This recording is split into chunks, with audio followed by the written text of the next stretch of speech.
plus le diagnostic de CHT peut être posé tôt, plus hautes sont les chances de guérison. Je m'appelle Mathieu Chevalier, je suis médecin oncologue, je suis installé en cabinet à la Clinique Générale Beaulieu à Genève et je suis spécialiste dans les tumeurs du sein et les tumeurs digestifs. Le carcinome hépatocellulaire, dit plus simplement le CHC, est une tumeur qui se développe dans les cellules du foie, les hépatocytes. C'est des cellules normales à la base qui vont subir en fait des changements, des mutations et qui vont devenir tumorales ou cancéreuses. C'est une tumeur qui se développe directement dans cet organe, à l'opposé par exemple de métastases qui sont un cancer d'un autre organe qui vient s'installer dans le foie. Le problème est que c'est souvent une ou deux cellules qui vont changer et se développer tranquillement sans créer de symptômes et ça rend cette maladie assez sournoise parce qu'on s'en rend compte tardivement dans sa prise en charge. Le CHC survient souvent dans un foie en fait, qui est déjà fragilisé, notamment par des maladies chroniques comme la cirrhose, qui peut être due à l'alcool par exemple, ou alors au virus de l'hépatite B et l'hépatite C. Il y a également les foies qui sont un peu fatigués ou chargés en graisse, qui peuvent également développer cette maladie. Quand on parle de symptômes liés au CHC, le problème est que très souvent la maladie a le temps de se développer sans créer de symptômes.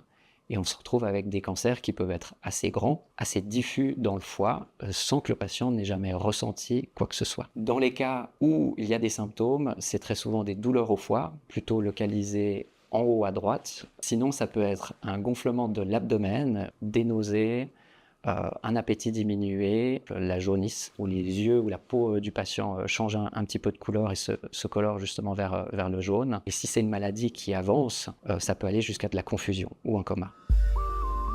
On peut prévenir ce cancer, surtout en ayant une bonne hygiène de vie. Et l'idéal, c'est de ne pas trop consommer d'alcool, qui pourrait amener à une cirrhose, d'éviter d'être exposé à l'hépatite B ou à l'hépatite C, et ça c'est surtout avec l'exposition au sang directement ou le partage de seringues dans une population très particulière.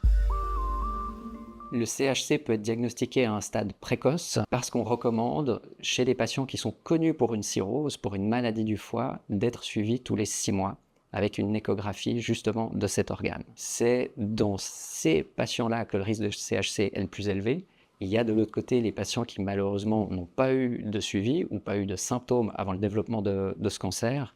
Et là, on est devant des maladies beaucoup plus avancées où le traitement sera différent. Et il faut surtout ne pas tarder à envisager un traitement. C'est donc des patients qui vont devoir passer par plusieurs étapes, possiblement plusieurs rencontres avec les différents spécialistes pour savoir si ce sera une thérapie localisée, ciblée du foie, si ce sera, même si c'est plus rare, une chirurgie possible, ou si ce sera plutôt des traitements par la veine. Et selon ça, le patient sera plus ou moins impacté dans son quotidien, dans ses possibilités de fonctionnement.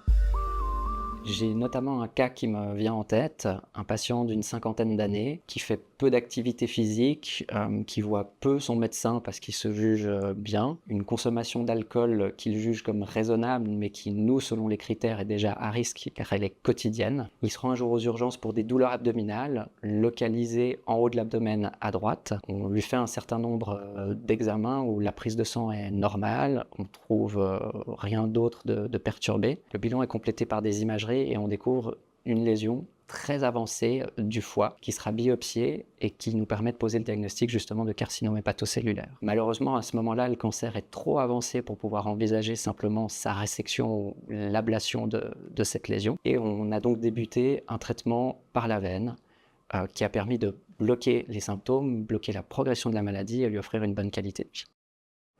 La santé de votre foie est primordiale.